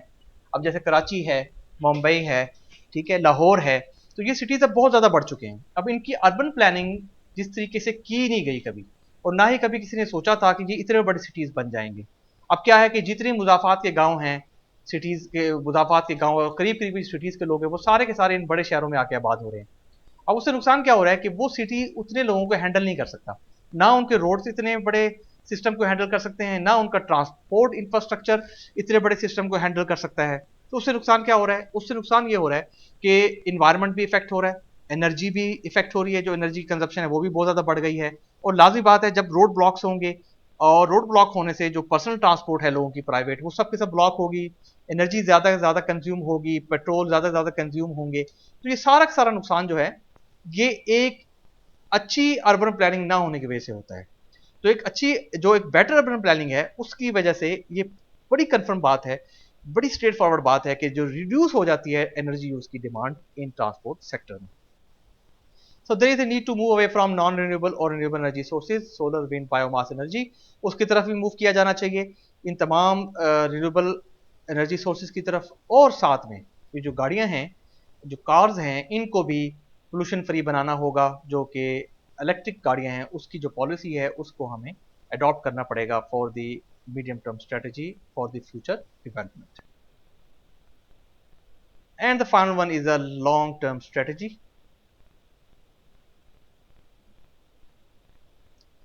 कि लॉन्ग टर्म स्ट्रेटजी में क्या क्या चीज़ें ऐसी हैं जिनको हमें देखना है।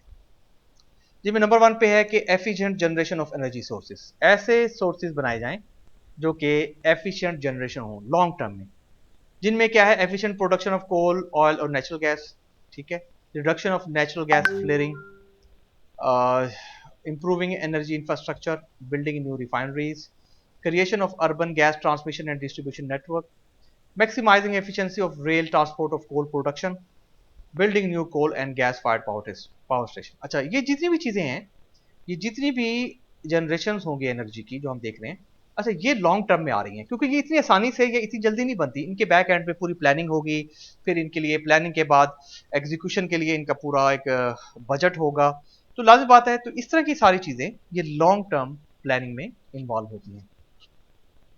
सेकंड पे क्या आता है, इनहेंसिंग एनर्जी एफिशिएंसी, कि जो एनर्जी एफिशिएंसी है उसको इनहेंस किया जाए, कैसे? Improving energy efficiency in accordance with national, socio economic and environmental priorities, promoting of energy efficiency and emission standards, के जो एमिशन स्टैंडर्ड्स हैं, जस्ट लाइक मैंने गाड़ी के बारे में बताया था कि जो यूरो 2 अभी तक चल रही हैं लोकल गाड़ियां हमारे पाकिस्तान में, तो यूरो 5 6 7 तक पहुंच चुकी हैं, और जो एनर्जी एफिशिएंसीज हैं उनके जो प्रोमोटिंग स्टैंडर्ड्स हैं, जस्ट लाइक जो एसीज हैं उनमें हम देखते हैं कि एनर्जी के डिफरेंट स्टार्स हैं एनर्जी एफिशिएंसी के, तो उनको प्रमोट किया जाए। Labelling programmes for products and adoption of energy efficient technologies in large industries, ये वही बात आ गई कि लार्ज इंडस्ट्रीज में ऐसी मोटर्स यूज़ की जाएं, हैवी मोटर्स यूज़ की जाएं जो एनर्जी प्रोडक्शन में और इसके अलावा कि जो प्रोडक्शन की मैन्युफैक्चरिंग में इस्तेमाल हों वो सारी की सारी एनर्जी एफिशिएंट टेक्नोलॉजीज पर मुश्तमिल हों। खासतौर पर जो एनर्जी एफिशिएंट ट्रांसफार्मर्स भी अब मौजूद हैं, एमॉर्फस ट्रांसफार्मर्स हैं, उनको इस्तेमाल किया जाए ताकि जो एनर्जी की एफिशिएंसी है वो इम्प्रूव हो और उसकी वजह से जो एनर्जी की कंजप्शन है वो भी कम हो जाए। थर्ड नंबर पे deregulation and privatisation of energy sector की reduction cross subsidies on oil products and electricity tariffs, decontrolling coal prices and making natural gas prices competitive, coal prices को डिकंट्रोल कर लिया जाए, उनको बेशक इतना ज़्यादा कंट्रोल ना किया जाए बल्कि नेचुरल गैस प्राइसेस को कम्पिटिटिव बनाया जाए जो कि ज़्यादा बेहतर है for the environment. Privatisation of oil coal and power sectors for improve efficiency, उनको प्राइवेटाइज कर दिया जाए। और the final one is investment legislation to attract foreign investment, कि इस तरीके से पॉलिसीज बनाई जाएं, इस तरीके से जो कानून है कानून साजी की जाए कि जो फॉरेन इन्वेस्टमेंट्स हैं उनको अट्रैक्ट किया जा सके। तो streamlining approval process for attracting private sector participation in power generation transmission and distribution, ये वही इंपॉर्टेंट बात आ गई कि प्राइवेट सेक्टर को उनकी अप्रूवल प्रोसेस को आसान किया जाए, अट्रैक्ट किया जाए ताकि प्राइवेट सेक्टर जो है वो पार्टिसिपेट करे पावर जनरेशन में, ट्रांसमिशन में और डिस्ट्रीब्यूशन में। Thank you.